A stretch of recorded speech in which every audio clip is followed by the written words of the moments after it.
আমাদের দোকানে একটা ম্যাম আসছিল এক সপ্তাহ আগে, একটা লকেট একটা আংটি অর্ডার দিয়ে গেছিল আমাদেরকে। খুব ভাবছিল যে ডিজাইনটা ঠিক মতো আমরা খান জুয়েলার্স করতে পারবে কি পারবে না। আমাদেরকে বিশ্বাস করে একটা লকেট আর একটা আংটি দেখুন আমাদেরকে অর্ডার দিয়েছিল। ম্যাডাম আপনি কোথা থেকে আসছেন? আমাদেরকে বলবেন যে আপনারা আমাদের দোকানে এসে আপনার কেমন লাগবে?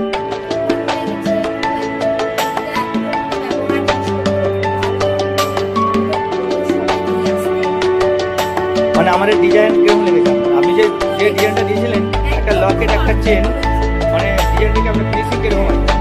কিন্তু আমাদের